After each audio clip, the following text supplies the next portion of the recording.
ఈ వీడియోలో మనం ఏ సమయాల్లో సంభోగంలో పాల్గొంటే ఆడపిల్లలు మగపిల్లలు పుడతారు, వారి బుద్ధులు ఎలా తయారవుతాయి, అంగవైకల్యం గల పిల్లలు ఎప్పుడు పుడతారు, ఏ సమయాల్లో సంభోగం చేస్తే మగవారు అనారోగ్యం పాలవుతారు మరియు రోగాల బారిన పడతారు, ఎంత దరిద్రం మూట కట్టుకుంటారు, స్త్రీలకు సెక్స్ ఎడ్యుకేషన్ ఎంత ముఖ్యమో ఎవరు నేర్పించాలో ఈ వీడియో ద్వారా ప్రాచీన కాలంలో చెప్పబడిన రహస్యాలను ఇప్పుడు తెలుసుకుందాం. వీడియో చాలా ఇంట్రెస్టింగ్గా ఉంటుంది, జాగ్రత్తగా వినండి. ఇక టాపిక్లోకి వెళ్దాం. కామం అనేది మన పాలిట ఒక్కోసారి వరంగా మారితే మరోసారి శాపంగా కూడా మారుతుంది. ఈ ఎపిసోడ్లో ప్రాచీన గ్రంథంలో వివరించినట్టుగా ఏ సమయాల్లో సంభోగిస్తే మగపిల్లలు ఆడపిల్లలు పుడతారు, బుద్ధిహీనులుగా బుద్ధిమంతులుగా లక్ష్మీ కటాక్షం ఉన్న సంతానం ఎలా పుడతారు, దారిద్రం అష్టకష్టాలు ఏ విధంగా ఈ సంభోగానికి ప్రత్యక్షంగా మరియు పరోక్షంగా ఇంటర్లింక్ అయి ఉంటాయో ప్రాచీన కాలంలో తెలియపరిచిన అత్యంత శక్తివంతమైన 9 రహస్యాలను ఇప్పుడు తెలుసుకుందాం. మొదటి నియమం.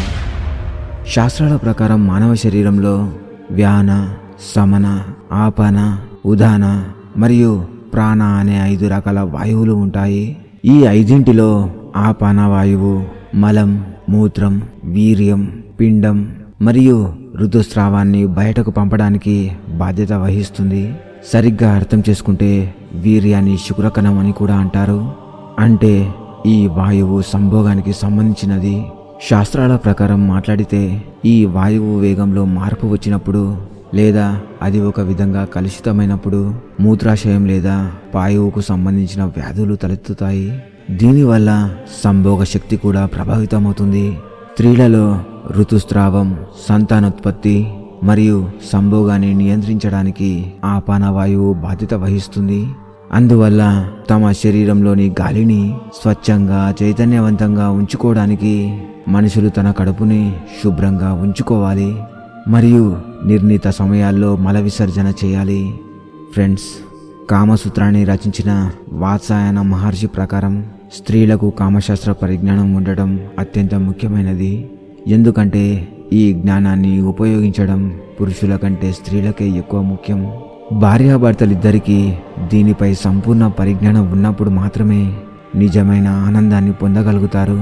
వాత్సాయన మహర్షి ప్రకారం ఒక స్త్రీ వివాహానికి ముందు తన తండ్రి ఇంట్లో మరియు వివాహం తర్వాత తన భర్త అనుమతితో కామశాస్త్ర శిక్షణ పొందాలి. వాత్సాయన మహర్షి అభిప్రాయం ప్రకారం కొన్ని సందర్భాలలో స్త్రీలు భర్తల వద్ద వేశ్యల వలె ప్రవర్తించాలి. ఇది వైవాహిక జీవితంలో స్థిరత్వాన్ని కాపాడుతుంది. తన భర్త ఇతర స్త్రీల పట్ల ఆకర్షితుడు కాకుండా నిరోధిస్తుంది మరియు తన భార్యతో సఖ్యత సంబంధాన్ని కొనసాగిస్తుంది. అందువల్ల స్త్రీలకు లైంగిక సంపర్కంపై జ్ఞానం ఉండడం చాలా అవసరం. తద్వారా వారు ప్రేమ కళల్లో నైపుణ్యం సాధించి తమ భర్తలను తమ ప్రేమలో బంధించి ఉంచగలుగుతారు. ఇలా చేయడం వల్ల భార్యాభర్తల మధ్య సంబంధం మధురంగా మరియు బలంగా ఉంటుంది. ఫ్రెండ్స్, ఒక స్త్రీ లైంగిక విద్యను ఎవరి నుండి నేర్చుకోగలదని మీరు ఆశ్చర్యపోవచ్చు. ఒక అమ్మాయికి లైంగిక విద్యను నేర్పించగల వ్యక్తులు ఎవరంటే మంత్రసాని మరియు తన కూతురు, అక్క లేదా పెళ్లి తర్వాత లైంగిక విద్యలో పరిచయం ఉండి దగ్గరి బంధువులు, పెళ్ళైన స్నేహితురాళ్ళు, అత్త లేదా అక్క మరియు మధ్య వయస్కురాలు లేదా వృద్ధులు, వదిన లేదా ఆడపడుచు వంటి వారు, లైంగిక సుఖాన్ని అనుభవించిన వారు, స్పష్టంగా మాట్లాడేవారు, మధురమైన నాలుక గలవారు సాధారణంగా ఈ విద్యను నేర్పిస్తూ ఉంటారు. మూడవ నియమం. హిందూ గ్రంథాల ప్రకారం భార్యాభర్తలిద్దరూ ఆదివారం, అమావాస్య, పౌర్ణమి, చతుర్థి, అష్టమి, సంధ్యాకాలం, సంక్రాంతి, శ్రాద్ధపక్షం, శ్రావణ మాసం, నవరాత్రులు మరియు ఋతుస్రావ సమయాల్లో మొదలైన రోజుల్లో ఎటువంటి శారీరక సంబంధం పెట్టుకోకూడదు. ఈ నియమాన్ని పాటించే స్త్రీల ఇండ్లలో ఆనందం, సంతోషం, శాంతి, శ్రేయస్సు, పరస్పర ప్రేమ మరియు లక్ష్మీ కటాక్షాలతో ఆ ఇల్లు వెల్లువిరుస్తుంది. అలా చేయని వారు గృహ కలహాలు, సంపద నష్టం మరియు వారి ఇళ్లలో ఊహించని సంఘటనలు ఆహ్వానిస్తారు. 4వ నియమం. మిత్రులారా, రాత్రి మొదటి పాదం సంభోగానికి సరైన సమయం. ఈ పాదంలో సంభోగం జరిపితే పుట్టే బిడ్డ ధార్మిక స్వభావం, సామర్థ్యం, సద్గుణం, క్రమశిక్షణ, సంస్కారం, తల్లిదండ్రులపై ప్రేమ, ఇతరులకు సహాయపడటం, ధార్మిక పనులు చేయటం, విజయం మరియు విధేయతను కలిగి ఉంటారు మరియు వారు శివుని ఆశీస్సులు పొందగలుగుతారు. అటువంటి పిల్లలు దీర్ఘాయువు మరియు గొప్ప అదృష్టాన్ని కలిగి ఉంటారు. మొదటి పాదం తర్వాత రాక్షసులు భూమిపై సంచరిస్తారని నమ్ముతారు. ఆ సమయంలో ఏర్పడిన సంబంధాల నుండి పుట్టిన పిల్లలు రాక్షస గుణాలను వారసత్వంగా పొందే బలమైన అవకాశం ఉంది. మొదటి పాదం తర్వాత సంభోగం చేయడం కూడా అశుభం, ఎందుకంటే అలా చేయడం వల్ల అనేక వ్యాధులు వస్తాయి. సంభోగంలో పాల్గొన్న వ్యక్తి నిద్రలేమి, మానసిక క్షోభ మరియు అలసటతో బాధపడవచ్చు. విధి కూడా వారికి వ్యతిరేకంగా మారుతుందని నమ్ముతారు. కాబట్టి మీరు గర్భం ధరించే ముందు జాగ్రత్తగా ఆలోచించండి. 5వ నియమం. ప్రాచీన హిందూ గ్రంథమైన ఆయుర్వేదం ప్రకారం స్త్రీకి ఋతుస్రావం అవుతున్నప్పుడు లేదా ఆమెకు ఏదైనా వ్యాధి లేదా ఇన్ఫెక్షన్ ఉన్నప్పుడు పురుషుడు ఆమెతో సంభోగం చేయకూడదు. ఇన్ఫెక్షన్ లేదా బ్యాక్టీరియా నుండి తమను తాము రక్షించుకోవాలంటే పురుషుడు సంభోగానికి ముందు మరియు తర్వాత కొన్ని పరిశుభ్ర నియమాలను పాటించాలని గ్రంథాలు చెబుతున్నాయి. 6వ నియమం. పవిత్రమైనవిగా భావించే ప్రదేశాలలో అనగా చెట్ల కింద, బహిరంగ ప్రదేశాలలో, కూడళ్లలో, తోటలలో, శ్మశాన వాటికలలో, వధశాలలో, వైద్యశాలలో, దేవాలయాల్లో, గురువులు లేదా ఉపాధ్యాయుల నివాసాలలో సంభోగం చేయకూడదని హిందూ గ్రంథాలు చెబుతున్నాయి. గ్రంథాల ప్రకారం ఎవరైనా అలా చేస్తే వారు దాని పర్యవసానాలను అనుభవించవలసి ఉంటుంది.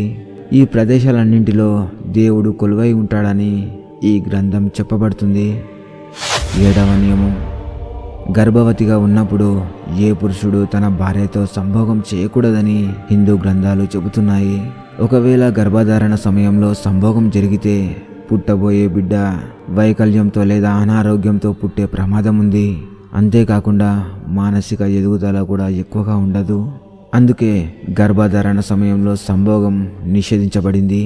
కొన్ని శాస్త్రాల ప్రకారం 2 లేదా 3 నెలల వరకు సంభోగం గురించి ప్రస్తావన ఉన్నప్పటికీ గర్భధారణ తర్వాత సంభోగం చేయకపోవడమే మంచిది. 8వ నియమం. స్త్రీలలో ఋతుస్రావం యొక్క మొదటి 4 రోజులలో సంభోగం చేయడం పురుషులలో అనారోగ్యాన్ని కలిగిస్తుంది.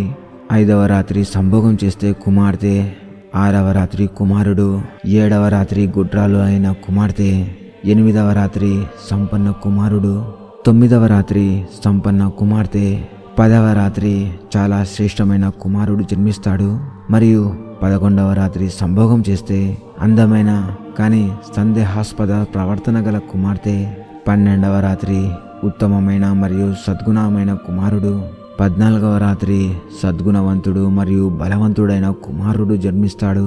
15వ రాత్రి సంభోగం జరిగితే లక్ష్మీదేవి రూపంలో కుమార్తె జన్మిస్తుంది. 16వ రాత్రి సంభోగం ద్వారా గర్భం దాల్చితే సర్వజ్ఞుడైన కుమారుడు జన్మిస్తాడు.